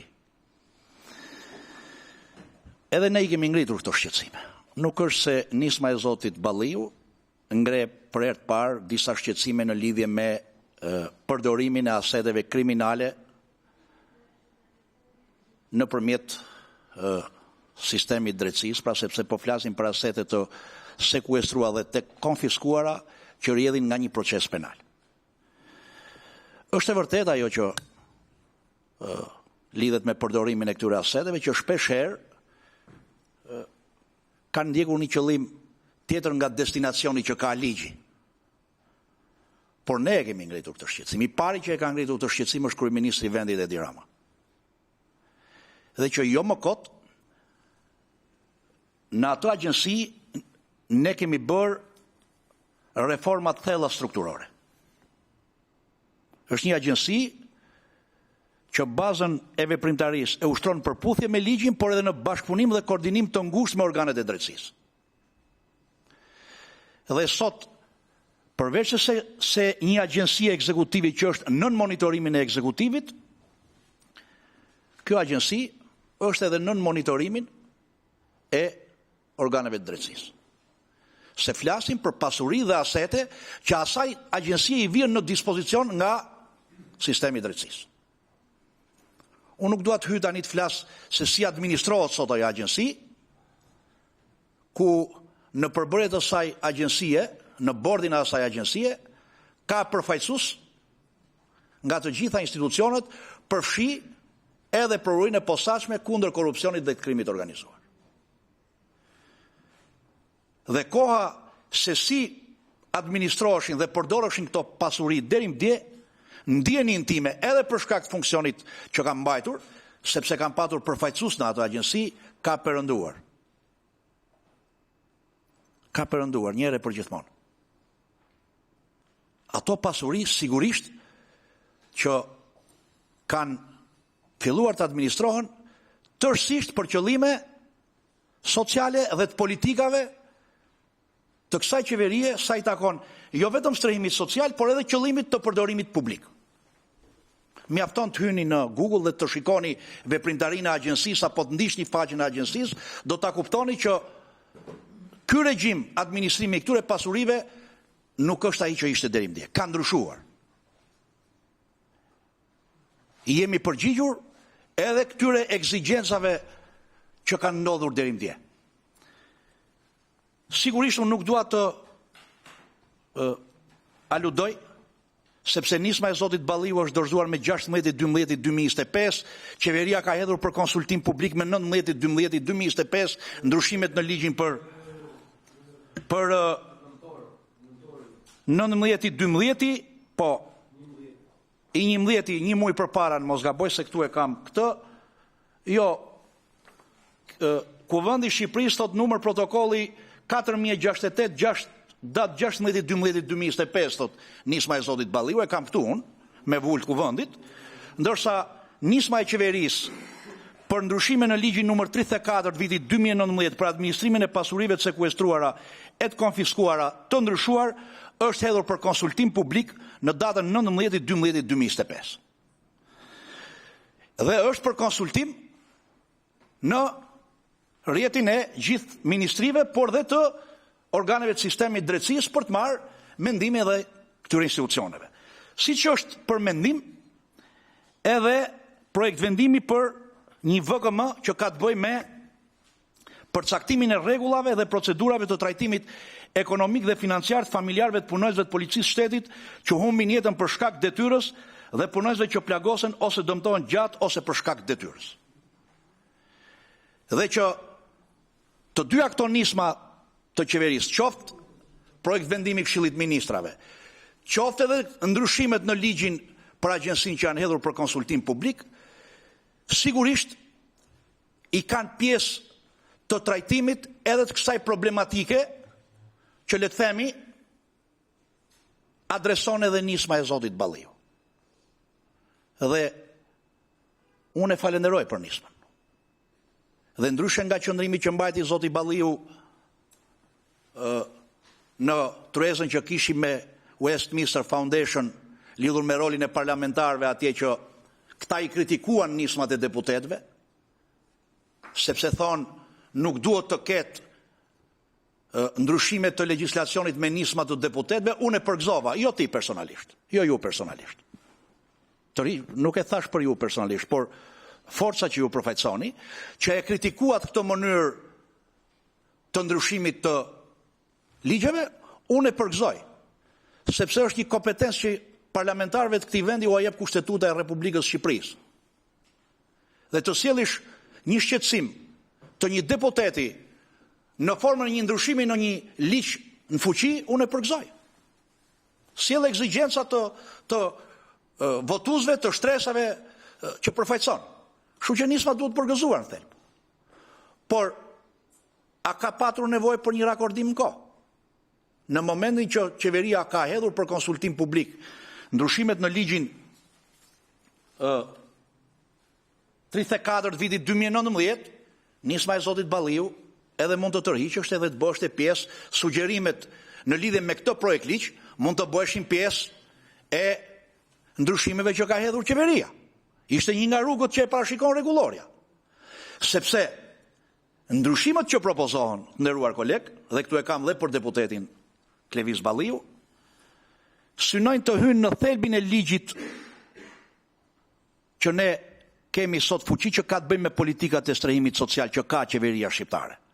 Ne sot kemi një skem të politikave strehimit social me burim financimi buxhetin e shtetit dhe që forma është ajo e subvencionimit të kredive lehtësuese për kategoritë vulnerabël, por dhe për nënpunësit e administratës publike, ku përfshihen dhe punonjësit e policisë shtetit, përfshihen dhe çiftet e reja. Skema që ju propozoni krijon një burim të ri financimit kësaj skeme. Krijon një burim të ri, por që në vlerësimin tim, edhe unë jam plotësisht dakord me Ministrinë e Financave, kjo nuk është një skem e qëndrueshme financimi, se nuk është në dorën tonë se cila do të jetë vazoja e aseteve të sekuestruara apo të konfiskuara, sepse ky është një proces që ndërvaret me drejtësinë dhe varet nga eficienca dhe dinamika e luftës kundër krimit. Dhe kjo mund të krijojë kosto për buxhetin e shtetit, nëse miratohet sipas variantit që ju e sillni, por mund të krijojë edhe pabarazi sociale në trajtimin e kategorive të ndryshme. Kështu që prandaj nisma të tilla duhet harmonizohen me qeverinë, sepse rrokin një spektër më të gjerë ndryshimësh ligjore se sa thjesht dhe vetëm ligji për agjensinë. Dhe në këtë kuptim, nisma juaj vlerësohet si nisëm, por duhet të jetë e konsultuar dhe e rakorduar, sepse prekën një sër ligjesh të tjera në fuqi që kanë të bëjnë me politikat e strehimit social. Askush nuk është kundra që punonjësit e policisë apo familjarët e punonjësve të policisë të ronë krye të detyrës, apo pse jo edhe çiftet e reja, studentët, të jenë kategori e mbështetur nga shteti sa i takon politikave të strehimit social. Nuk jemi kundra. Nuk besoj se në këtë tryezë ka një njeri që është kundra, dhe qeveria ka ndërmarrë herë mbas here masa, qoftë në drejtim të rritjes pagave, po qoftë edhe në drejtim të mbështetjes së punonjësve të policisë rendit publik, por dhe të policisë burgjeve. Ka vendim të Këshillit Ministrave ku për kategoritë caktuara në policinë e shtetit apo të punonjësit me uniformë ne kemi mbështetur vazhdimisht me kredit buta. Nuk jemi kundra, por të studiohet nisma. Dhe prandaj Ministria e Brendshme këtu si përfaqësuese e qeverisë, por dhe agjensia janë sot këtu. Për të thënë që ne këtë nisëm se mund ta kishim nisma mund të mos i kishim ftuar këtu. Sepse kur nisma të rrëzohen parim, ju e dini shumë mirë që nuk ka diskutime për nismën kur rrëzohet parim. Ato e vendos seanca, por ne I ju drejtuam edhe Këshillit Ministrave për mendim, Ministrisë Financave për mendim, Ministrisë Brendshme për mendim dhe Ministrisë Drejtësisë për mendim. Dhe ka ardhur dhe përgjigja që ju duhet ta keni, dhe besoj e keni, e Këshillit Ministrave në lidhje me nismën. Dhe e thot shumë qartë përgjigja e qeverisë. Jemi në punë sipër me një projekt vendim Këshillit Ministrave, por jemi dhe në punë sipër me ndryshimet e këtij ligji, një pjesë të cilave I kemi kërkuar dhe ne. Dhe kjo është arsyeja që dhe relatori zoti Komici, por dhe kolegët e mi të majorancës, kemi qëndrimin për ta rrëzuar nismën në parim, sepse duam t'i japim kohën e nevojshme ndryshimeve që tashmë janë në qarkullim. Dhe këto sugjerime bashkë me relacionin që ju keni, ju ftoj që t'i adresoni në grupin e punës që është ngritur në Ministrinë e Brendshme, në bashkëpunim dhe me agjensinë që të reflektohen. Nuk kemi ne komplekse, nëse do merren në konsiderat sugjerimet që ju keni në tekstin që do të vi për ndryshim këtu, nuk kemi ne kompleks ta themi që po, 2-3 sugjerime janë propozuar nga nisma e deputetit Klevis Balliu. Nuk e kemi ne këtë merak. Dhe duke e mbyllur fjalën time, unë dua të falenderoj për nismën, nuk e di se kush ti ka kërkuar tabelat e përputhshmërisë, me thonë të drejtën, sepse në relacionin që bashkëshoqëron nismën tuaj, deputeti siç çdo nis deputeti I ka përmendur direktivat që synohen, por tabelat e përputhshmërisë, edhe nëse do kërkoheshin, ne kemi shërbimet këtu në kuvend, kemi këshilltarët e komisionit që janë të detyruara të, kur ka parafrim pjesëm ose të plot, ti bashkangjitin tabelat e përputhshmërisë, aq më tepër që kur është parafrimi pjesëm apo I plot, ne këtë nisëm jemi detyruar ta çojmë dhe ta rakordojmë dhe me komisionin. Kështu që për të gjitha këto arsye, ne do të argëzojmë këtë nisëm zoti Balliu. Me gjithë dëshirën dhe vullnetin e mirë, qoftë kolegëve, po qoftë edhe tuajnë, ne do të presim nismën e qeverisë këtu. Më kupton? Dhe nuk besoj, jo sepse ta kisha thënë që në fillim s'do duhet të kishit fol dhe ju, do ta kishim mbyll me 5 minuta dhe kishim kryer punë. Por I dham gjithë kohën e nevojshme, gjithë seriozitetin e duhur kësaj mbledhje për te retorikës politike që përcakton qëndrimet e bloqeve politike. Në fundit, ju keni qëndrimin tuaj, ne kemi qëndrimin tonë. Por ajo që na bashkon në fund të ditës, është ajo që ne mbajmë me votë.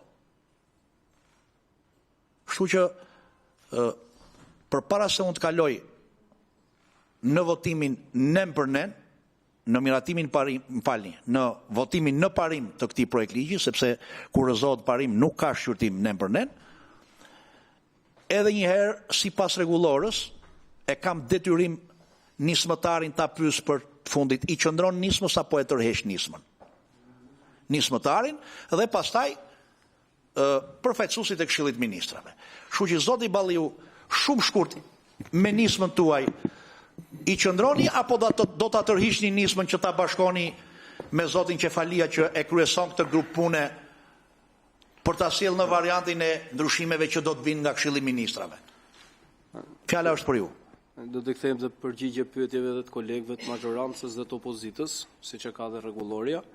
Për sa I përket nismës, duke qenë që edhe sipas datave tuaja, pavarësisht se ne e kemi dorëzuar në nëntor, nuk di çka bër kuvendi që ka sjellur në dhjetor, po edhe me ato data është një nisëm që e kemi nisur përpara dhe e ftoj gjithë qeverinë të vi dhe të bëhet pjesë e projekt ligjit tim, nëse do, dhe unë do t'i marr parasysh gjitha propozimet e tyre.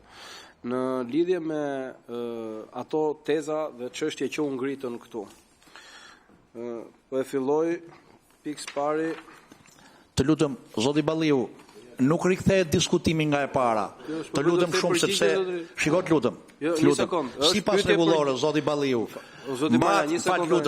Lutem, jam shumë konformist te rregulloria. Mbahet një qëndrim në emër të opozitës, A mu mba bën dhe një pyetje qëndrim në mua emër të këtu? majorancës. A mu bën pyetje do këtë përgjigje? Lutem, pasi zoti Bën Strazimiri. pyetje diskutime tani do këtë Mbajti përgjigje. s'ka diskutime. Mbasi zoti Strazimiri. Jo, Mbajti bën pyetje qëndrimi. diskutime i bën Të ty, lutem, o zotri. të lutem. Rregulli e ka. Të lutem. Rregulloria e ka që bëni pyetje, Të lutem, tash të mblet këtë përgjigje. lutem. Të lutem, kam mbaruar atë fazë. Po jo mos e kthej përgjigjet e pyetjeve. Jo, s'ka patur pyetje këtu. Këtu Po ka patur si s'ka pasur, griti pyetje zonja. Jo, të lutem, griti lutem shumë pyetje tani. zotria. Këtu ka patur griti pyetje dhe zoti diskutime, Sajmir Borreshi. fal lutem, të lutem. A ka mundësi? Rregullat këtu në këtë komision i vendos rregulloria. Të lutem, mos na rikthe në një diskutim që un kam pyetur 5 herë. A ka kush pyetje dhe diskutime bashkarisht? Dhe ka patur pyetje nuk ka patur diskutime për nismën. Të lutem, jo s'kam bërë pyetje unë. Dhe ka mbajtur zoti Strazimiri një qëndrim në emër të opozitës, ka mbajtur dhe unë një qëndrim në emër të majorancës. Pyetja për ju është kjo: i qëndroni nismës apo e tërhiqni? Të lutem. Po jo, të lutem. Të lutem. Zoti Balliu, të lutem ndizeni mikrofonin. Po jo për nismën. Të lutem. Zoti Qefalia, të lutem. Zoti Qefalia në emër të O zotri, kam sjellur të mbaroj projekt ligjin. Si në çdo komision tjetër, është rasti i parë që më ndodh kjo punë me ju. Një sekond. Po një sekond më, o Ulsi, se nuk vendosen gjërat kështu. Po një sekond më, çfarë? Po o Ulsi, po një minutë. Po zotri, po ngritet pyetje tani deri këtë përgjigje. 2 pro. Kush është kundër? Po shumë mirë la thoni njerëz, se kemi shtëpia për ju. Se dorën e keni ngrit për plumb gjokën, për çiftet e reja se ngrini dorën ju. Për plumb gjokën ju e keni ngrit dorën këtu. Nisma e zotit Balliu rrëzohet. Po si s'leni as të bëj njeriu që si e komisionit përgjegjës. Për plumb gjokën e ngritën dorën. dorën. Seanca pastaj nëse kjo nisëm seanca do vendos ndryshe, do të kesh mundësi të dhënë përgjigje pyetjeve, diskutimeve dhe gjithave. Dhe me këtë votim e konsideroj të mbyllur mbledhjen e Komisionit Ligjeve për ditën e sotme. Shumë faleminderit, ditë mbar, punë mbar dhe mbledhja e radhës do t'ju njoftohet nga sekretaria e komisionit.